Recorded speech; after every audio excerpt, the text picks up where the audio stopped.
తాకట్లో ఉన్న మీ బంగారాన్ని విడిపించి ఆ రోజు ఆన్లైన్ రేటుకి కొంటాం. Sharma gold company. నమస్తే, వెల్కమ్ టు సుమన్ టీవీ. నేను గిరిజ. ఇవాళ మనతో పాటు ప్రముఖ జ్యోతిష్య వాస్తు పండితులు, జ్యోతిష్య శిక్షణ నిపుణులు, లలితాదేవి ఉపాసకులు బ్రహ్మశ్రీ నానాజీ పట్నాయక్ గురువు గారు ఉన్నారు. వారితో మాట్లాడిద్దాం. గురువు గారు నమస్కారం. శ్రీమాత్రే నమః. గురుగారు, మనకు కళలు కొన్ని రకాల కళలు వస్తుంటాయి కదా. అంటే కళలో సముద్రం కానీ, పాము కానీ, గోమయం కానీ వస్తే మంచిది అంటారు. కొన్ని రకాల కళలు వస్తే చెడు జరుగుతోంది అని భయపడుతూ ఉంటారు. అసలేంటి గురువు గారు, అది ఎంతవరకు వాస్తవం అంటారు గురువు గారు? స్వప్న శాస్త్రము అనేటువంటిది ఒకటి ఉందమ్మా. బృహస్పతి రచించిన స్వప్న శాస్త్రము, బృహస్పతిది ఉంది. దానిలో కొన్ని గైడ్ లైన్స్ ఇవ్వడం జరిగింది. అందరూ ఇప్పుడు స్వప్నం వచ్చింది, ఇది నిజం అవుతుంది, అబద్ధం అవుతుంది అంటే దీనికి నిగూఢమైనటువంటి విషయాలు కొన్ని తెలుసుకోవాలి. అసలు స్వప్నం అంటే ఏమిటి? మనం కొన్నిసార్లు చూడండి, కొన్ని ప్రదేశాలకు కొంతమందితో కలిసి వెళ్ళినప్పుడు ఇది నాకు ఆల్రెడీ ఒకసారి కళ్ళలోకి వచ్చింది అంటారు. ప్రతి ఒక్కరి అనుభవంలో జరుగుతూ ఉంటుంది. అంటే ఏమిటి? మీకు ఎప్పుడో కళ్ళలో వచ్చింది, తర్వాత కొన్ని రోజుల తర్వాత, నెలల తర్వాత, సంవత్సరాల తర్వాత ఆ సీన్ మీకు రిపీట్ అవుతుంది, రియాలిటీలోకి వస్తుంది. అంటే ఏమిటి? కళలకి, స్వప్నానికి, నిజ జీవితంలో జరిగే సంఘటనలకి సంబంధం ఉంది. అది 2-3 రకాలుగా ఉంటుంది. ఒకటి, స్వప్నం అమ్మవారు నీకు ఇలా జరగబోతుంది అని చెప్పడానికి ఒక ఇండికేషన్. స్వప్నం కావచ్చు, నిమిత్తం కావచ్చు, ఏదైనా కానీ. రెండవది, స్వప్న రూపంలో కొన్ని మీకు ఒక పుణ్యం అడ్డుపడింది అనుకోండి, మీకు దోషం ఉన్నప్పుడు మీ జాతకంలో ఇది యాక్సిడెంట్ అవ్వాలి, లేకపోతే ఇంకోటి ఏదో నష్టపోవాలి, స్వప్న రూపంలో ఆ నష్టం పోతుంది. ఇప్పుడు ఎలా అయితే మహాకవి కాళిదాస్కి అమ్మవారు ప్రత్యక్షమైనప్పుడు అడుగుతాడు, అమ్మ నాకు విద్య కావాలి అంటే, నాన్న నీకు 7 జన్మల అజ్ఞానం ఉంది, 7 జన్మల వరకు నువ్వు ఇలాగే అజ్ఞానిగా పుట్టాలి, కానీ నేను నీకు ఏం చేస్తానంటే 7 జన్మలు ఇప్పటికిప్పుడు అయిపోయేలా చేసి నిన్ను గొప్ప పండితుడిని చేస్తాను అని చెప్పని అమ్మవారు అప్పటికప్పుడు 7 జన్మలు కంప్లీట్ చేస్తుంది. అలాగే అమ్మవారిని నమ్ముకున్న వ్యక్తికి ఒక దుస్వప్నం వచ్చింది అంటే ఆ రూపంలో దోషం పోయింది అని అర్థం చేసుకోవాలి. ఒకటి. రెండవది, నేను మీకు ఇందాక ఒక మాట అన్నాను, బృహస్పతి రచించినటువంటి స్వప్న శాస్త్రంలో కొన్ని గైడ్ లైన్స్ చెప్పారు అని. ఇప్పుడు డాక్టర్స్ కూడా అది అంటూ ఉంటారు. దానిలో చెప్పిన గైడ్ లైన్స్ చెప్తాను చూడండి. ఫస్ట్, అనారోగ్యంతో ఉన్నారు, అప్పుడు స్వప్నం వస్తే దాన్ని తీసుకోకూడదు. అనారోగ్యంతో ఉన్నప్పుడు స్వప్నాన్ని మీరు దాని పరిగణనలో తీసుకోకూడదు.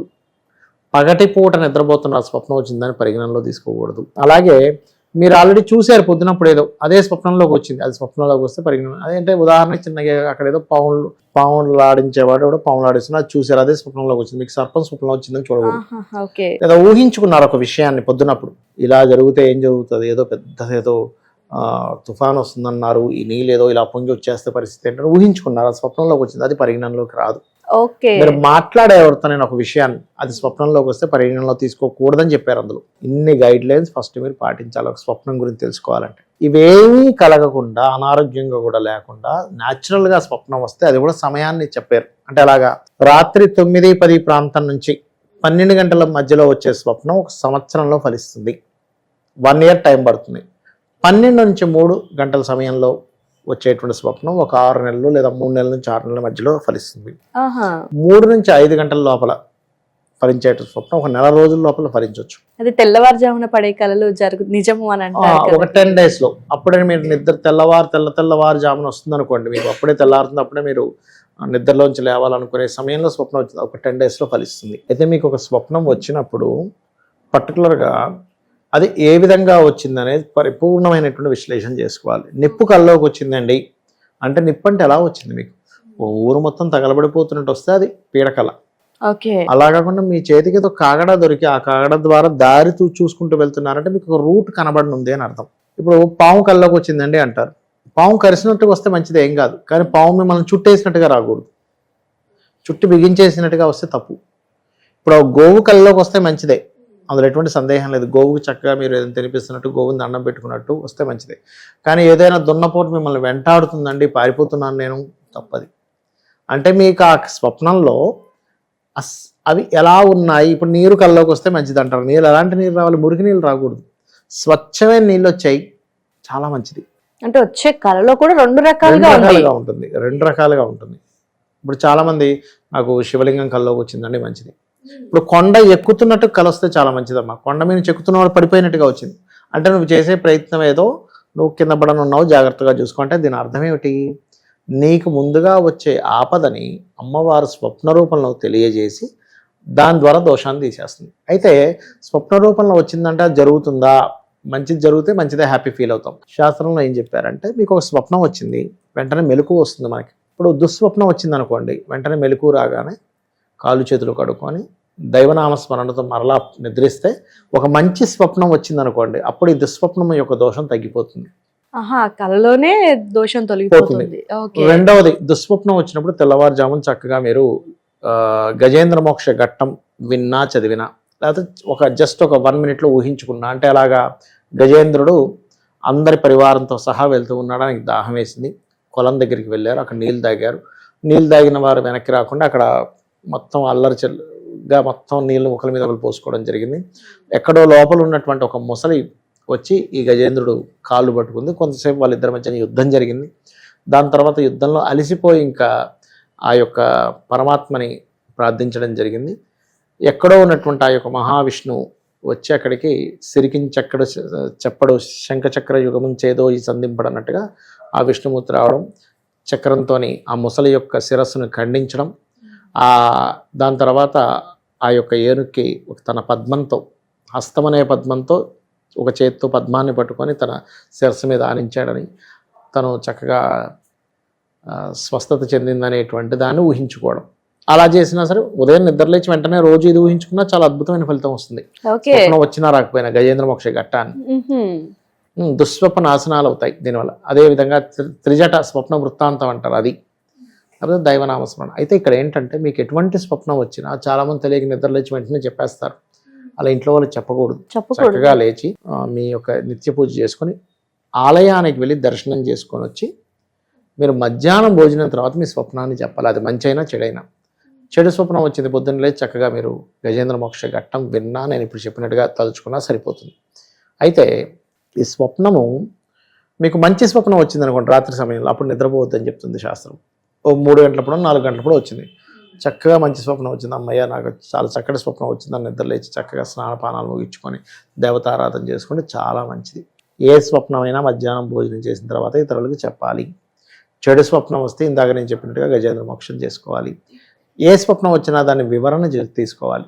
ఇప్పుడు వెళ్తూ ఉన్నానండి, బండి అంటే చాలా ఉంటాయమ్మా ఇందులో, ఆ స్వప్నం అది మంచిదా చెడ్డదా అని అర్థం చేసుకోవడంలో అక్కడ కలిగినటువంటి ఫీలింగ్ ఏంటనే దాని మీద తీసుకోవాలి. గోవు మంచిది, ఇందాక నేను చెప్పినట్టు పొడిచినట్టుకు వస్తే అపాయం అంటే ముందుగా అమ్మవారు మనకి రాబోయేటువంటి దుష్ట సంబంధించినటువంటి ఏదైతే గ్రహపీడనం ద్వారా ఏదో రాబోతుందని అమ్మవారు మనకు ముందుగా ఒక హింట్ ఇవ్వడం, దాన్ని ఏదో మూఢనమ్మకంగా కాకుండా ఒక హింట్, అమ్మవారు నాకు ఒక హింట్ ఇచ్చింది, నేను దీన్ని జాగ్రత్త చేసుకోవాలంటే, నీకేదో ఉదాహరణకి ఒక పెద్ద బిజినెస్ మనం బిల్డప్ చేస్తున్నాం, మనం ఊహించుకుంటాము ఇంకేంటి రేపు పొద్దున్న ఇంకొన్ని వేల కోట్లు టర్న్ ఓవర్ అని, కానీ ఎక్కడో రాంగ్ స్టెప్ పడితే నష్టపోతే, అంటే అలాంటప్పుడు ఎలాంటివి వస్తాయి, కొండెక్కుతున్న వాడు కింద పడిపోయినట్టుగా వస్తుంది. అప్పుడు ఏంటో నేను చేసే బిజినెస్లో ఎక్కడో తప్పిదం జరుగుతుంది, నేను చూసుకోవాలని అర్థం చేసుకోవాలి. అంతేగాని మూఢంగా నేను ఏ పని చేయకుండా ఇంట్లో కూర్చోవాలని కాదు దాని అర్థం. అమ్మవారు నీకు హింట్ ఇచ్చింది కాబట్టి నువ్వు చేసే బిజినెస్ లో నువ్వు ఎదుగుతున్నావు కానీ జాగ్రత్తగా చూసుకో, ఎక్కడో నీ వెనకాతల నిన్ను ఇబ్బంది పెట్టేవాడు వస్తాడేమో, ఓవర్గా నువ్వు ఎక్కువ రిస్క్ తీసుకుంటున్నావేమో చూసుకో అని చెప్పడం. అయితే గురుగారు కొన్ని రకాల స్వప్నాలు చూడండి చాలా దారుణంగా పడతాయి. సరే తెల్లవారి చెప్తామని అనుకుంటాము, అనుకునే లోపు తెల్లవారుతుంది, మన యథావిధి కార్యక్రమాలు మొదలవుతాయి, అది చెప్దాం అనుకున్న పాయింట్ ఏంటో గుర్తుకుండా మర్చిపోతాం. ఆ స్వప్నం గురించి భయపడాల్సిన లేదు. ఇప్పుడు కొంతమంది మీరు మంచి పాయింట్ అడిగారు, ఎలా అంటే స్వప్నం వస్తుంది కానీ తెల్లవారు లేచిన తర్వాత గుర్తురాదు, దాని గురించి ఆలోచించిన గుర్తురాదు, అది ఏం భయపడాల్సిన పని లేదు. అదేంటంటే ఏదో జస్ట్ అలా వచ్చిపోయింది అంతే. కాలము స్వప్న రూపంలో మనకు ఒక హింట్ ఇస్తుందమ్మా, అది మనం అర్థం చేసుకోగలగాలి. అలా అర్థం చేసుకుని దానికి తగ్గట్టుగా దానికి ఏదైతే అమ్మవారి ఆరాధన చేసుకున్నామో, గజేంద్ర మోక్షం చదువుకున్నామో, లేకపోతే లలిత సహస్రనామాలు విన్నాము, లేదా క్షేత్రానికి వెళ్ళొచ్చాము, ఖచ్చితంగా ఆ దుష్ఫలితాన్ని మనం పోగొట్టుకోవచ్చు. నిజంగా చాలా చక్కటి వివరణ గురుగారు. ఎందుకంటే నిత్యం మనిషి నిద్రపోయినప్పుడు ఏవో రకాల స్వప్నాలు వస్తూ ఉంటాయి, కానీ నేను చెప్పినట్టుగా ఆ కండిషన్స్ చూసుకోవాలమ్మా. చూసిందా, మాట్లాడిందా, విన్నదా, ఊహించుకున్నామా, లేకపోతే ఆరోగ్య బాగోలేకొచ్చిందా, అవి ముఖ్యంగా మనం గుర్తుపెట్టుకోవాలి. అంటే ఇందులో కూడా చాలా రకాల కండిషన్స్ నా తర్వాత వస్తేనే మనకు పిచ్చిగా ఏదో స్వప్నం వచ్చింది ఇలా జరుగుతుంది అనుకుంటే అది శాస్త్రీయం కాదు. ఓకే గురుగారు. సో ఇది చాలా మందికి ఉండే సందేహము, పగలు పడుకున్నప్పుడు వచ్చినట్టు నమ్మొచ్చా, లేదంటే నైట్ ఈ టైంలో పడుకున్నప్పుడు నమ్మొచ్చా అనే సందేహం ఉంటుంది. అసలు పగలను పట్టించుకోకూడదు అని తెలియజేశారు. అసలు పగటిపూట నిద్రపోకూడదు, కళ సంగతి పక్కకు పెట్టండి. పగటిపూట మీరు ఆరోగ్యంగా ఉన్నట్లయితే నిద్రపోవద్దు అని చెప్తుంది. ఎందుకు అంటే శని ప్రభావం పెరుగుతుంది. పగలిచ్చింది నువ్వు దేవతా కార్యానికో నీ నిత్య నైమిత కర్మలకనో నీ వర్క్ చేసుకోవడానికనో పగలనేటువంటి ఇచ్చాడు. నువ్వు పగల నిద్రపోతే ఎలా? రివర్స్ చేస్తున్నావు పని. ఆరోగ్యానికి కూడా మంచిది కాదు. అనారోగ్య పాలవుతూ అనారోగ్యం ఉంది పడుకోండి. చిన్నపిల్లలు నిద్రిస్తారు తప్పదు. స్త్రీలు ఉదయం నిద్ర లేచేదో పని ఉంటారు, వాళ్ళకి ఎనర్జీ సరిపోదు, కాసేపు పడుకోవాలి. కానీ యవ్వనంలో ఉండి అంత ఆరోగ్యంగా ఉండి నిద్రపోకూడదని చెప్తుంది. అసలు నిద్రపోకూడదని చెప్తే మళ్ళీ పగలపూట స్వప్నం ఏమిటి అసలు? అది ఇంకా రాంగ్ అంటారు. రాంగ్ అనమాట. కాబట్టి వాటి జోలికి కొన్ని రకాల స్వప్నాల గురించి వ్యూవర్స్ కోసం చాలా చక్కటి వివరణతో అందరికి ఉన్న సందేహాలను నివృత్తి చేశారు గురువు గారు. ధన్యవాదాలు. శ్రీమాత్రే నమః.